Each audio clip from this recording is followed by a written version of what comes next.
बिस्मिल्लाहिर्रहमानिर्रहीम। फ्रेंड्स, आज मैं आपके साथ शेयर करूंगी इस तरह की टिप जिसका इंतजार आपको बहुत ज्यादा है। जी हाँ, बहुत से ऐसे फीडबैक आए हैं कि आप लोगों को कुछ इस तरह का वेल किया जाए जो कि आप बालों में थोड़ी देर के लिए अप्लाई करें और आपके बाल जो है वो शाइन में आए, ग्रोथ में आए और खूबसूरत भी हो जाए। आज मैंने आपके लिए कुछ इस तरह की रेमेडी चूज की है आपके बालों की ग्रोथ को प्रमोट करने के लिए, आपके बालों की रुकी हुई रफ्तार को बढ़ाने के लिए या आपके बालों को ब्लैक भी करने के लिए, आपके बालों के खूबसूरत सा कलर देने के लिए। आज एक ही रेमेडी में आपके लिए 100 तरह के फायदे हैं। तो आइए आगाज करते हैं आपके बालों को खूबसूरत बनाने की रेमेडी का। लेकिन इससे पहले चैनल को सब्सक्राइब कर लीजिए और बेल आइकन को दबा दीजिए तमाम अपडेट्स का नोटिफिकेशन सबसे पहले पाने के लिए। और जिन दोस्तों ने ऐसा कर लिया है मैं उनकी बहुत ज्यादा थैंकफुल हूँ। तो फर्स्ट ऑफ ऑल इस बाउल के अंदर हम सबसे पहले एडिंग करेंगे हिना पाउडर की। जी हाँ, हमने मेहंदी ले लेनी है और मेहंदी की मिकदार जो है वो आपने अपने बालों के हिसाब से लेनी है। मैं यहाँ पे 2 टेबल स्पून जो है वो ऐड करके आपको रेमेडी को तैयार करने का तरीका बता रही हूँ। दोस्तों, यह मेहंदी आपके बालों के लिए एक बेहतरीन किस्म का कंडीशनर है। मैं आपको ये बताती चलूं कि अगर आप कुछ और नहीं भी लगाते तो खाली मेहंदी जो है वो अपने बालों पे 25 मिनट तक अप्लाई करने के बाद आप अपने बालों को वॉश कर लेते हैं तो ये एक बेस्ट कंडीशनर है आपके लिए।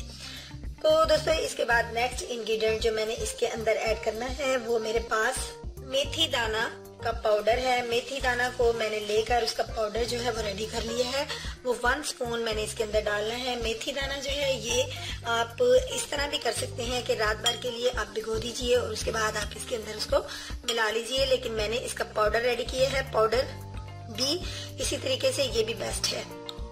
अब हमने मेथी दाना और हिना पाउडर को मिक्स कर लिया है। अब इसके अंदर नेक्स्ट इंग्रेडिएंट जो मैं डालूंगी वो मेरे पास 1 अदद, इतने से साइज में 1 अदद आपने लेमन ले लेना है और इसका जूस जो है फुल लेमन का जूस आपने इसके अंदर ऐड कर लेना है। दोस्तों, लेमन भी आपके बालों को शाइन में लाने के लिए बहुत बेस्ट होता है। अब आप इसको मिक्स कर लीजिए। इसके बाद नेक्स्ट इंग्रेडिएंट मैं इसके अंदर जो ऐड करूंगी वो है सेकंड लास्ट इंग्रेडिएंट। वो मेरे पास 1 अदद एग है।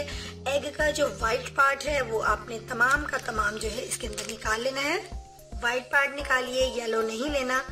ये देख लीजिए, एग का व्हाइट पार्ट जो है कम्प्लीटली मैंने इसके अंदर ऐड कर दिया है।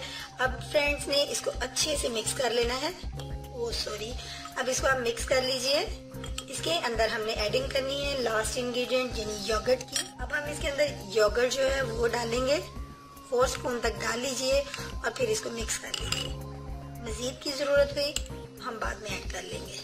फ्रेंड्स, ये जो मैंने आज आपको रेडी करके बताया है आप बिलीव कीजिए, इसका इस्तेमाल करने से आपके जो बाल हैं बहुत ज्यादा खूबसूरत हो जाएंगे। मैं ज्यादा नहीं कहूंगी बल्कि आप इसको एक ही दफा इस्तेमाल करेंगे तो आपको पता चलेगा कि जो मेथी दाना है या ये मेहंदी है इसने क्या अब खूबसूरत लुक दी है आपके बालों को। ये नेचुरल मेहंदी है इसलिए इसका बहुत ज्यादा जो कलर है, कलर के लिए तो मैंने ये अभी इसके अंदर 1-2 एडिंग वो मैंने नहीं की, इसलिए नहीं की कि पहले आपके बाल खूबसूरत हो जाएं, अच्छी लुक में आ जाएं, प्रमोटिंग में आ जाएं। उसके बाद आप इसमें 1-2 और चीज का इजाफा करके आपके बालों को कलर भी आ सकता है। उस पर मैं वीडियो पहले अपलोड कर चुकी हूँ। नेक्स्ट आने वाले डेज में फिर करूंगी इंशाल्लाह ताला। अभी आप ये अपने बालों पे अप्लाई कीजिए। अब आपने इसको अपने बालों में फिंगर्स की मदद से ग्लव्स डाल लीजिए और फिंगर्स की मदद से बल्कि आप लगाए तो ज्यादा अच्छा लगेगा। मैं बालों की रूट से लेके आप बालों के एंड तक लगाइए ताकि तमाम बालों को एक गजा मिल सके। ये एक मुकम्मल गजा है आपके बालों के लिए। इसके साथ साथ आप अपनी डाइट भी अच्छी कीजिए। बालों को आपकी अच्छी डाइट की भी जरूरत है, लेकिन बेस्ट ये आप इसको अप्लाई करेंगे तो इंशाल्लाह ताला आपको पता चलेगा कि वाकई ही इसने असर किया है। तो उम्मीद करती हूँ आज का कंडीशनर, आज के बालों को खूबसूरत बनाने का ये रेमेडी आपको अच्छी लगी होगी। अगर अच्छी लगी है तो प्लीज प्लीज प्लीज लाइक कीजिए, शेयर भी कीजिए। मिलूंगी एक नई वीडियो के साथ। अल्लाह हाफिज।